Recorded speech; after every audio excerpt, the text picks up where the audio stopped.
is the home of the money pick. Make sure you hit the like button. Make sure you subscribe. NFL Divisional Round Vegas spread picks. And we got off to a good start with Wild Card Weekend. I'm happy with what we did. I'm happy it was a success. This whole year has been a success, but the playoffs, we know it gets tight. We know it gets hard. And one thing before we get into these games, appreciate y'all getting me to 29K, and I want everyone to leave where they're from in the comment section. I'm very curious about it. Let's get this money, and make sure you check out the Player Prop Show. We were on an absolute heater. Let's keep printing money. Let's keep going. First game, we got playoff football. We got the Houston Texans at the Kansas City Chiefs. Texans +8. I got the Texans to cover, Chiefs to win. And this is an interesting game. It's a rematch of what we saw just 4 or 5 weeks back. In that game, the Texans were +3, +4, around that range. And I don't know if this is a differential that is necessarily fair to the Texans. I picked the Texans last week, and the reason why I think they cover this week is the same rationale. It's not a sexy rationale, but I absolutely love the Texans secondary. I know this is an offensive league. I know this is a league where we glaze quarterbacks. I'm guilty of doing it too. But defense in the playoffs always pays off, and its worth is a lot bigger in the playoffs than in the regular season. And this is a Chiefs wide receiving core that has struggled to create separation the whole year. Yes, you got D-Hop. Yes, Kelsey's going to churn it on, and I know Hollywood Brown is coming scooting in to get a deep threat, but I still think the point stands. You have Derek Stingley, the best corner in this league, in my opinion, and that counts for a lot. And this is a young Texans defense. Like I said, they are trending in the right direction. And we have to talk about the Chiefs. I get it. It's playoff time. It's Arrowhead. Taylor Swift's going to be in the crowd. We know they're going to get the rub of the green. And I'm not hating on the officials, but we know how that goes. But everyone seems to think that this Chiefs team is just going to churn it on. Then they become the top 5 offense. Then they become equal to the Bills or Ravens offensively. I don't think the Chiefs have the personnel for that, and I don't think this has been Patty Mahomes' best year. I think the Texans can do some things that can cause some problems and hit some stress points for this Chiefs offense. I'm not sure the Chiefs are going to be able to run the ball. Now, we know Andy Reid has had a long time to game plan, but I think we're looking to the Chiefs' first stringers. They're going to be 23, 25 days without playing a game, and you can have the best coach, the best quarterback in the world, but I think that has an effect, and I think they come out a little bit slow in this game. Now, a big matchup with this Chiefs offense against the Texans defense is, what are they going to do about Will Anderson? What are they going to do about Danielle Hunter? I think that is the pivotal matchup. If those guys win, I could even see an upset here. We know Mahomes is going to go God mode. We know he's going to buy time. I think he'll make just enough plays against this Texans defense, and that's why I'm going Chiefs to win, but I don't think this is going to be a game that turns into a laugh or a blowout like you saw my Vikings get in the fetal last night. Now, on the other side, this is where I worry about the Texans. Obviously, this Texans offense has been, I don't even want to say up and down. They've been average down, average down. That's how they've been. But if they play average football this game against a Chiefs defense that is vulnerable, I think there could be an upset scenario. Now, let's get into it. The Chiefs' defensive line, I think, is the strength of this defense because of Chris Jones. But we also have to give the rest of this defensive line credit. They're getting more pressure than they have in previous years. And if Chris Jones has a few dance partners, it could be lethal against the Texans' offensive line. We know the Achilles heel of the Houston Texans is this offensive line. And I'm not talking about them losing physical matchups. I mean, I'm not talking about Laramie Tunsil letting himself get bull rushed by Bosa last week. I'm talking about mental problems with this Houston Texans offensive line. All year, they haven't been able to pick up an A-gap blitz. All year, they've struggled with defensive tackle, defensive end stunt. These are the basic things you work on. Even high school schoolers can pick these things up. We're not talking about crazy zone blitzes, and this Texans offensive line has disappointed. But I like the Texans matchups on the back end against this Chiefs secondary. I know Spagnuolo's going to put pressure on Stroud. We know he's going to play man-to-man and blitz and test Stroud and make him uncomfortable. But this is the worst Chiefs secondary Spagnuolo's had in the Reed Mahomes era. And I think that accounts for things. I think Slowak can create separation for these guys. Now, I get it. Outside of Nico Collins, you can't trust these guys. We saw Menchie last week. He hit our player prop, but he was an absolute disaster on a lot of routes. But the point still stands. I think the Texans will have options and be able to create space against a secondary that outside of McDuffie just isn't really good, and dare I say is bottom 10 in the NFL. Now, we know the big Texans' weakness is that offensive line, but can they get the pass game going? Are we going to see Joe Mixon get the run game going? That was the big disappointment from me last week. I know he ended up taking over in the late third quarter, early fourth quarter, but we didn't see enough of Joe Mixon. He was a bit milk carton in that game. I think he has a better game. I think that helps keep Patty off the field. The Texans keep this close. This is going to be a sweater for the Chiefs, and I don't think it's going to be easy. Now, you get to the coaching matchup. We always have to close with that when we get into these playoff, these tight game, high pressure scenarios. Yeah, man, Andy Reid is an absolute coaching god. I honestly think he's going to go down as better than Belichick. But you worry about D'Amico Ryans in this game, but he got his boys to respond after that slow start against the Chargers. I think the Texans are going to come in here high on confidence, and at the end of the day, what you got to lose?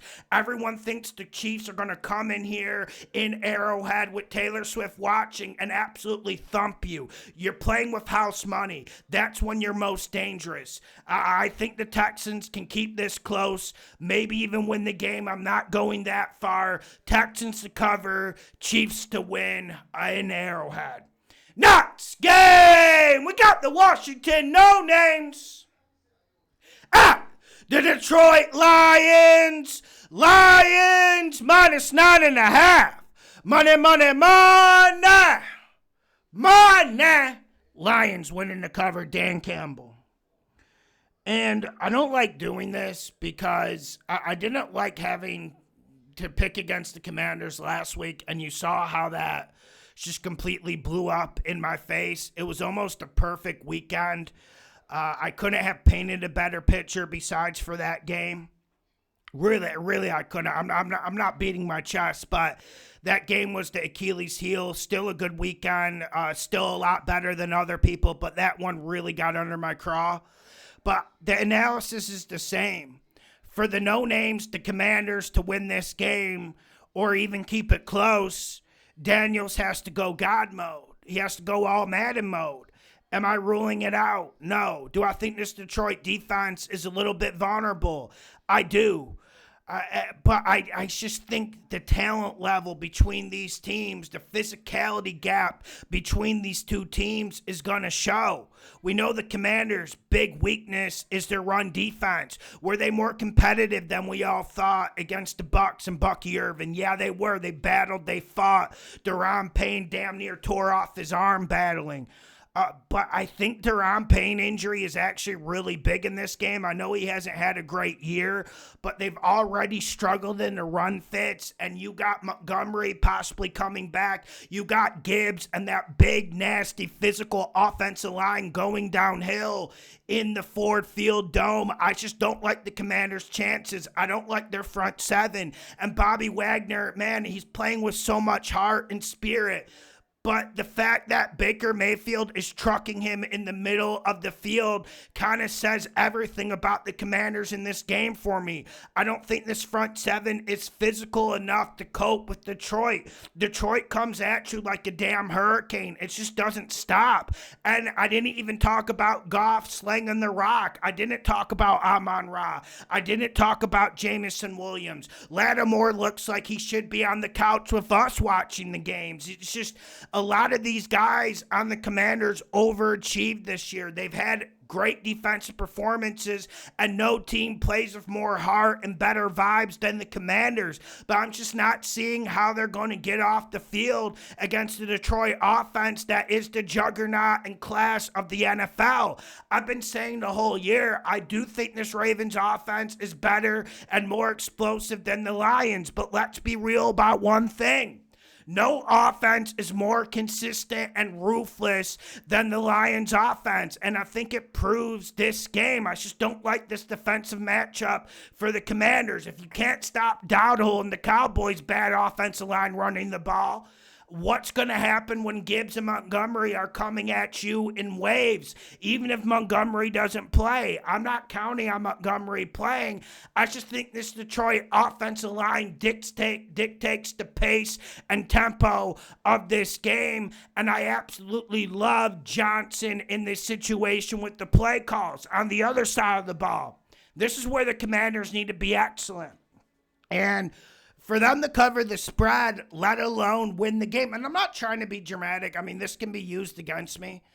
For the Commanders to cover the spread, be competitive in this game, Jaden Daniels needs to have the game of his life, which is completely possible.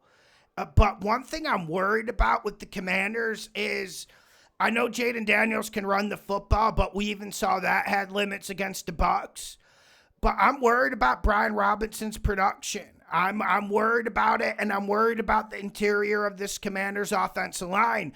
When they had their big, enormous offensive days this year, they were running it in the interior, physical, and getting in good situations like 2nd and 6, 2nd and 4. I'm not sure they're going to be able to do that against Detroit. They certainly weren't able to do it against the Bucs. Now, this Detroit defensive line is banged up, injured. A lot of the good players are out, but there's still enough guys in the run fits that I think they're going to make it hard for the Commanders to run the ball.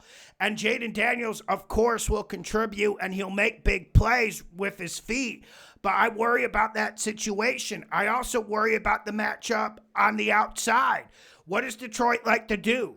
Press man-to-man, and they like to suffocate you. You saw what they did to the Vikings. You saw what they did earlier in the year to other teams. Now, maybe the Vikings were in admiration, and maybe we're going to glaze Detroit's defense too much, and we're going to forget that they have a lot of good players on the injured list. But I still think the point stands. They're going to play tight man-to-man, and I don't trust this Commanders receiving core. Even scary Terry McLaurin hasn't had that great a year. He dropped 3 long touchdown passes against the Saints. I know Terry McLaurin's been phenomenal this year, but he's not necessarily trending in the right direction. And these other receivers like De'Ami Brown, Zacchaeus, McCaffrey, Ertz, they're not guys who can create separation, and they're not guys you can rely on. So if the Commanders don't run the ball for $150, 200 yards, I'm not seeing a path forward against Detroit. And like I said, if they get down early, this Detroit offense will dictate the tempo, pace, and rhythm of how this game will flow and completely change the game state. I'm going Detroit to win in the cover, -9.5. Make it a damn money pick. As for the coaching matchup, Cliff Kingsbury needs to get in his bag. He needs to have the day of his life. We saw he had a very good game plan, some very good play calls against the Buccaneers, but the red zone offense was a little bit sloppy. Some of the 4th down offense was a little bit sloppy. He needs to call a perfect game, and he needs to give Jaden Daniels a puncher's chance. I kind of like Aaron Glenn in this matchup, and I kind of like Ben Johnson against Dan Quinn's defense. Give me the Lions -9.5. Make it a damn money pick. Make sure you hit the like button. Make sure you subscribe. Let's get to the next game, NFC. We got the Los Angeles Rams at the Philadelphia Eagles. Rams +6. Rams to cover, Eagles to win. But like I said last week, the game I had no read on was the Rams-Vikings game. And it's because we don't know what Rams offense we're going to see. This offense, even with everyone healthy, has underachieved the whole year. And we've had a great read with the Rams this year. Every time we put them on Patreon, we cover and win money.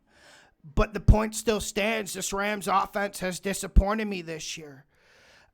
That's why this game was so hard to pick, but let's go through it. Let's start with the Rams offense against the Eagles defense.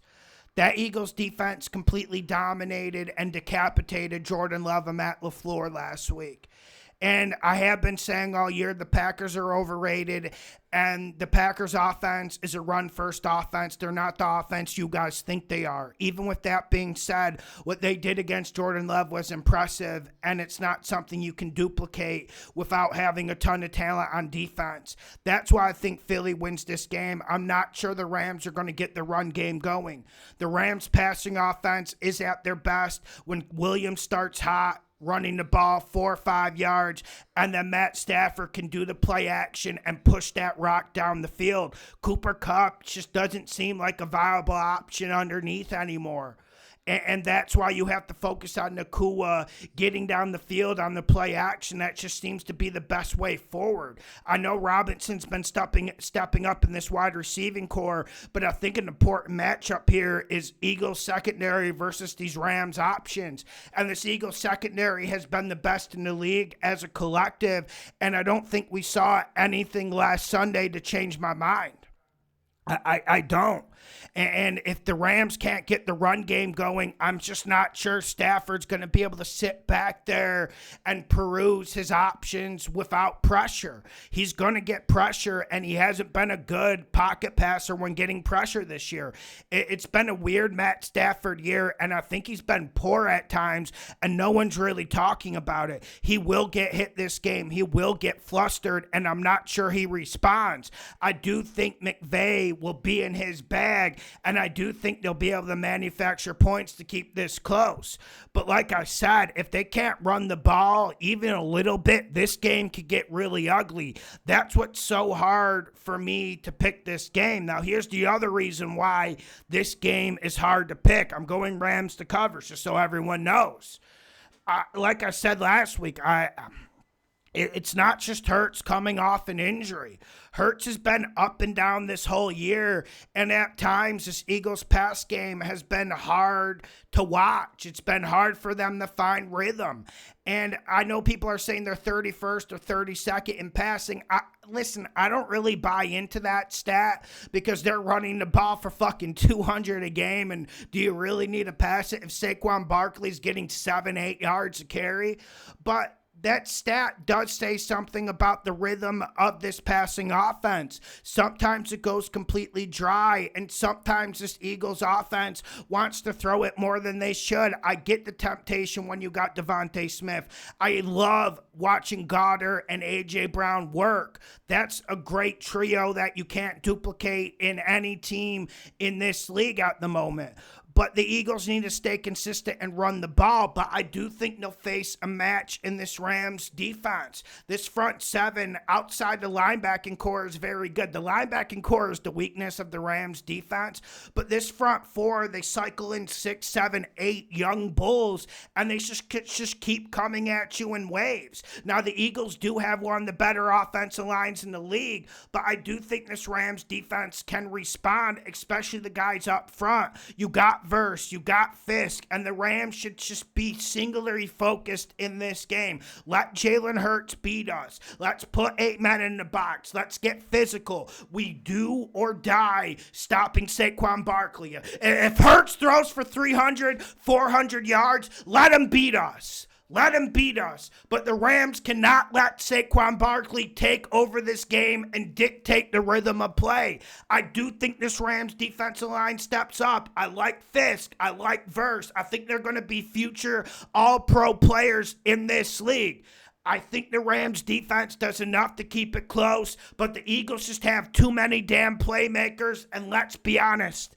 This Eagles defense is an absolute juggernaut, and they're getting better. There's so many young bulls on that Eagles defense. That's why the Eagles win the game. I think the Rams cover. But like I said, if Hurts has any sort of rhythm, this could turn into a blowout. I'm still going Rams to cover, Eagles to win.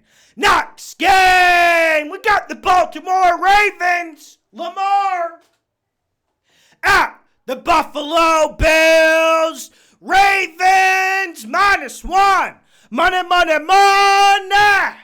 Money! Throw it in there. Chips.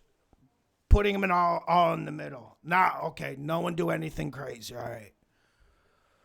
Man, so I got the Ravens to win in the cover, make it a damn money pick. Absolutely love this one. I didn't say my lean out of respect for what Josh Allen has done this year when we did the opening line show. But I think this Ravens team has too many ways to win the game. And I do think this is going to be a bet from me on Patreon. I still have to think about it because I don't want to underestimate Josh Allen and everything he's done this year. But I'm worried about this Bills defense. Let's start with the Ravens offense against the Bills defense. This is the Bills defense.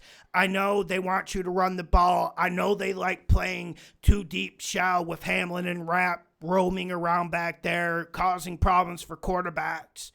But, man, they're going to have to go 8 men in the box, and I don't think it's going to be enough to stop Derrick Henry. Everyone wants to make this game about Lamar versus Josh Allen. Everyone wants to make it. It's not fucking NBA. I know they're both MVPs. I know they're both phenomenal. But stop making it Lamar versus Josh Allen. The X factor, the way this game changes, the reason why the Ravens are a money pick is because Derrick Henry. And I do think this Bills front seven is vulnerable. I do. I've never liked that Oliver. He has talent. He has the most talent in the world, but he gets pushed back at the point of attack. And we're seeing the Ravens offense find a formula. They're finding a calculus that works. Give the ball to Henry and get the fuck out of the way. That's the calculus that's working, and I think that's going to happen when we watch this game, and that's what they need to do. Matt Milano's back for the Bills, and that is a pivotal matchup, but I think he's going to be more worried about Lamar on the read option. I don't think he's going to be all that useful stopping the run, plus he's undersized. We got a Ravens offensive line that started the year pretty poor, but as they work, as they get more rhythm and continuity, we're seeing this Ravens offensive line start to take over games. And I know Zay Flowers is out. Well, Harbaugh said we'll see today.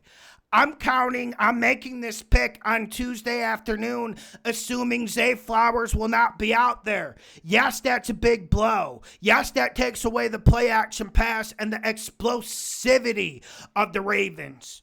But I don't think it's about that. Playoff football is about physicality. Playoff football is about the point of attack. And I think the Ravens have a big advantage here, and they're going to exploit it. We're going to see Henry get 25 touches, and it has to be the Ravens' year. I'm not trying to be melodramatic or make this a soap opera, but if it's not this year, I can't see when the Ravens are going to do it. I think the Ravens' offense has more ways to beat the Bills defense than the Bills offense has ways to beat the Ravens defense. I just think this is about the Ravens running the ball.